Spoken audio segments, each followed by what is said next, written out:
Hello everybody, today we are going to study about heart. हम लोग heart के बारे में देखने वाले हैं। So coming on to the basic structures of heart. Basic structure हम सबसे पहले देख लेते हैं हार्ट का कैसा है। तो सी, हम नॉर्मली जिस तरीके से भाई मूवीज़ वगैरह में दिखाते हैं हार्ट का शेप, एक्चुअली हार्ट का शेप ऐसा होता नहीं है। Heart is the 4 chambered body and it is used for mainly pumping of the blood को पंप करने के लिए, एक पार्ट से दूसरे पार्ट तक पहुंचाने के लिए जो हार्ट है वो बहुत ही इंपॉर्टेंट रहता है। So coming on to the heart, देखो there are 2 tubes which are bringing the, पहले ये मैं देख लेती हूँ उसके बाद बताती हूँ। जो heart enclosed in a bag of a double membrane structure, यानी जो हार्ट है वो एक्चुअली वो डबल मेम्ब्रेन के स्ट्रक्चर में इनक्लोज रहता है, जिसको कि हम कहते हैं pericardium. And in between this pericardium there is a fluid present which is called as pericardial fluid. Okay, तो हम अब इसको रब कर देते हैं। ये तुम लोगों को पता होना चाहिए पेरिकार्डियम क्या होता है। हार्ट की जो आउटर जो कवरिंग होती है, जो डबल मेम्ब्रेन वाली कवरिंग होती है, that is called as pericardium and the fluid which is present inside that pericardium is pericardial ये tissue, pericardial fluid. Okay, now see, you can see the 2 tubes. एक ये तुम लोग को दिख रहा है इस तरीके से,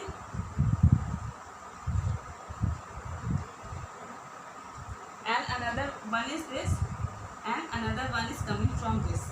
तो ये दोनों जो है वो क्या करता है, ये दोनों जो है बॉडी के डिफरेंट पार्ट से ब्लड लेकर के आता है and it brings the blood to the heart. मैं इसको इस तरह से ना सिंपली रिप्रेजेंटेशन के लिए मैं इस फॉर्म में बना दे रही हूँ ताकि तुम लोगों को समझने में थोड़ी आसानी हो।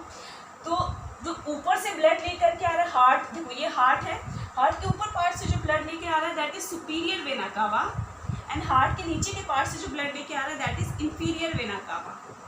ओके, तो ये पता चल गया हमारे पास ब्लड कहाँ से आ रहा है। हमारे पास ब्लड आ रहा है सुपीरियर वेना कावा से एंड इंफीरियर वेना कावा से, एंड ये दोनों के दोनों सुपीरियर और इंफीरियर जो वेना कावा हैं, ये ब्लड किस में ट्रांसपोर्ट करते हैं, ये ट्रांसफर करते हैं राइट ऑरिकल में। हमने बोला था कि हार्ट जो है वो 4 चैम्बर्स के होता है। एक है right auricles, right ventricles, left auricles and left ventricles. इतनी बातें क्लियर है हमें, ठीक है। तो superior vena cava, inferior vena cava से ब्लड आ रहा है and blood comes into right auricle. Right auricle में जैसे ही आता है तो ब्लड इसमें भर जा रहा है तो प्रेशर इसमें इंक्रीज होगा। राइट ऑरिकल में प्रेशर इंक्रीज होगा, तो राइट ऑरिकल में जब प्रेशर इंक्रीज होता है तो यहाँ पे राइट ऑरिकल और राइट वेंट्रिकल के बीच में एक वॉल्व होती है। इस वॉल्व को हम कहते हैं ट्राइकस्पिड वॉल्व। ये वॉल्व, इस वॉल्व को हम कहते हैं ट्राइकस्पिड वॉल्व। जैसे ब्लड यहाँ पे फ्लो होता है तो ये वॉल्व ओपन होती है, ये वॉल्व ओपन होगी और ब्लड जो है वो यहाँ पे मूव कर जाएगा। Once the blood is moved again this tricuspid valve जो है वो क्लोज हो जाएगा वापस से and the voice will arise lub. तुम लोग ने हार्ट का आवाज़ सुना होगा, लब डब लब डब। तो देखो सबसे पहले क्या हुआ, मैं फिर से एक बार बताते चल रही हूँ तुम लोग को। ब्लड आया सुपीरियर वेना कावा से इंफीरियर वेना कावा से, सुपीरियर वेना कावा से इंफीरियर वेना कावा से and it is transferred in right auricle. Right auricle में आते ही ब्लड बहुत ज़्यादा इंक्रीज हो जाता है, बढ़ जाता है। जब ब्लड बढ़ जाएगा तो it will transport it into right ventricle. Right ventricle में आएगा तो क्या होगा कि ये जो वॉल्व है दिस इज ट्राइकस्पिड वॉल्व। इसको हम ट्राइकस्पिड वॉल्व बोलते हैं because it is there is the presence of 3 cusp का प्रेजेंस होता है उसमें। जैसे ही ब्लड यहाँ पे फ्लो हो गया, राइट वेंट्रिकल में फ्लो हो गया, तो ये वॉल्व जो है वापस से क्लोज हो जाती है ताकि ब्लड दोबारा से पीछे ना मूव हो जाए।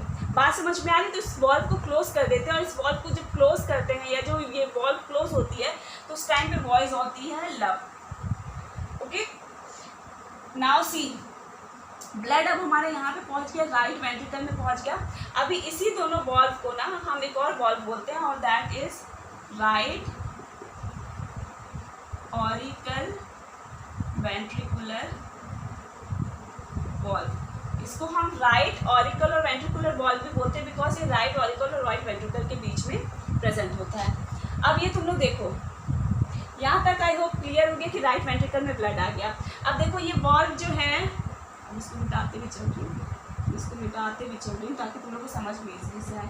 This is right and this is left ventricle. अब क्या हुआ भाई, ब्लड ये वॉल्व जो थी ट्राइकस्पिड वॉल्व ये क्लोज हो चुकी थी, ब्लड यहाँ पे था बहुत ज़्यादा। अब यहाँ से कहाँ जाएगा, it will move in pulmonary artery. ये जो है ना ये pulmonary artery, this is pulmonary artery, ये पल्मोनरी आर्टरी से मूव करेगा और कहाँ पे चला जाएगा, it will go in the lungs, ये लंग्स में मूव कर जाएगा। ठीक है, बहुत ही ध्यान से देखना। ब्लड राइट ऑरिकल में आया, फिर राइट वेंट्रिकल में आया, राइट वेंट्रिकल से ये मूव किस में कर रहा है, मूव करते जा रहा है, कहाँ पे चला जाएगा, लंग्स में।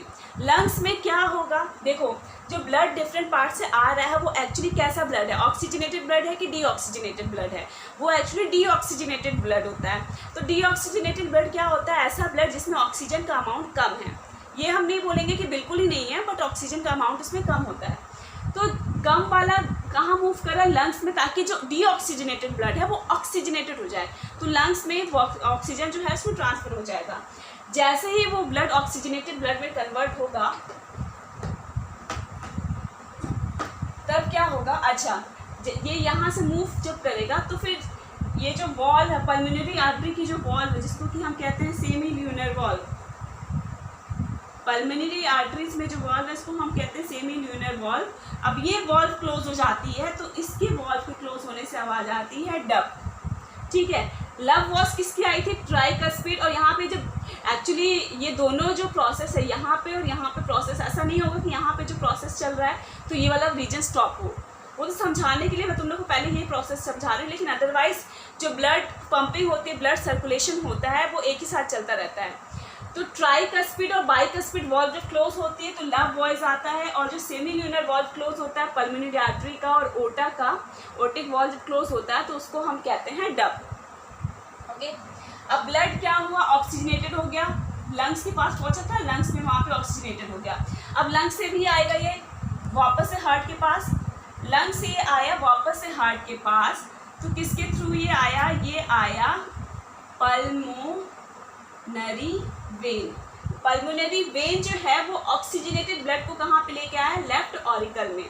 अब ये बात देखो, आर्टरीज को हम हमेशा बोलते हैं कि ऐसी वेसल्स जो कि ऑक्सीजनेटेड ब्लड ट्रांसपोर्ट करती है, but pulmonary artery is an exception which transfers deoxygenated blood, and pulmonary vein is an exception that transfers oxygenated blood।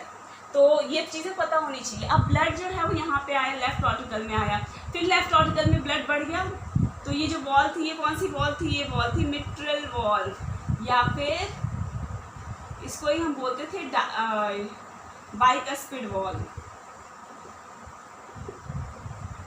ये यहाँ पे आ गया। अब ये वॉल्व ओपन हुई तो ब्लड यहाँ पे लेफ्ट वेंट्रिकल में पहुंचा, फिर ये वॉल्व क्लोज हुई, इस वॉल्व के क्लोज होने से कौन सी आवाज़ आई थी, लब। अब देखो लेफ्ट वेंट्रिकल में पहुंच गया ब्लड, लेफ्ट वेंट्रिकल से कहाँ जाएगा, ये जाएगा ओटा में।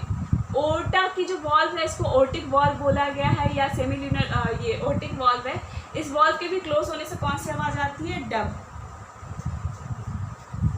ये दोनों वॉल्व जो है ये वाली पल्मोनरी वाली और सेमी ल्यूनर वाली दोनों वॉल साथ ही साथ में क्लोज होती है। जैसे ही ये क्लोज हुई डब आवाज़ आया, ब्लड जो है ऑक्सीजनेटेड ब्लड वो ट्रांसफ़र हुआ ओटा में, और ओटा जो है वो ट्रांसफ़र कर देगा different parts of the body में। ठीक है, तो आई होप ये बात तुम लोग को क्लियर होनी चाहिए। सर्कुलेशन बहुत ही ज़्यादा इंपॉर्टेंट है, अगर इसे नहीं समझ में आया तो तुम लोग मुझे मैसेज करना, मैं फिर से तुम लोग को बता दूँगी। एक बार हम मिटा करके एक बार फिर से क्विक समरी कर देते हैं। देखो ये जो चैम्बर्स के आउटसाइड जो फाइबर्स होते हैं, नर्व फाइबर्स, उसको हम परकिंजे फाइबर्स बोलते हैं। मैं एक बार फिर से इस ब्रीफ में बता दे रही हूँ तुम लोग को। Right auricle, right ventricle, left auricle, left ventricle,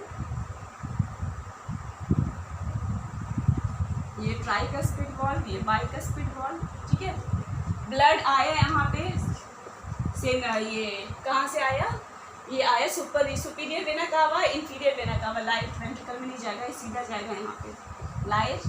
दोनों ब्लड जो आया वो राइट ऑरिकल में आया, राइट ऑरिकल से आया राइट वेंट्रिकल में, राइट वेंट्रिकल में आया तो ये वॉल जो है वो क्लोज हो गई। ये वॉल के क्लोज होने से लब की आवाज़ आती है। फिर राइट वेंट्रिकल से कहाँ गया, ये गया पल्मोनरी आर्टरीज में या पल्मोनरी आर्टरी से ये ट्रांसपोर्ट हो जा रहा है लंग्स में। तो यहाँ तक जो ट्रांसपोर्ट हो रहा है इस प्रोसेस को हम बोलते हैं पल्मोनरी सर्कुलेशन। इसको हम बोलते हैं pulmonary circulation because it is related to lungs. ठीक है, अब लंग्स से ऑक्सीजनेटेड हो गया, फिर लेकर के आया लेफ्ट एंट्रिकल में, ऑरिकल में, लेफ्ट ऑरिकल से फिर आया लेफ्ट वेंट्रिकल में। तो लेफ्ट ये फिर से वॉल्व जो है ये है ट्राइकस्पिड वॉल्व, ये क्लोज होगी तो आवाज़ आएगा लंग। लेफ्ट वेंट्रिकल में आते ही ब्लड किस में ट्रांसफ़र हो जाएगा, ओर्टा में। ओर्टा की जो वॉल्व क्लोज होती है तो उससे आवाज़ आती है डग। अब ओर्टा क्या करेगा, ये ऑक्सीजनेटेड ब्लड को पूरे different parts of the body में ट्रांसपोर्ट कर देगा। ठीक है, तो ये प्रोसेस सर्कुलेशन वाली बहुत ही ज़्यादा इंपॉर्टेंट है। हम बोलते हैं कि ह्यूमन बीइंग फिर डबल सर्कुलेशन होता है। डबल सर्कुलेशन क्यों होता है, क्योंकि एक तो है पल्मोनरी सर्कुलेशन जो कि लंग्स करवा रहा है, और दूसरा होता है सिस्टमैटिक सर्कुलेशन जो कि ओर्टा कराता है। तो इसलिए 2 types of circulation take place in human heart, that is why it is known as double circulation. तो इस प्रोसेस में कोई भी डाउट हो तो प्लीज़ तुम लोग मुझे मैसेज करना है, बहुत ही ज़्यादा इंपॉर्टेंट है तुम लोग के लिए। Okay, thank you, bye bye.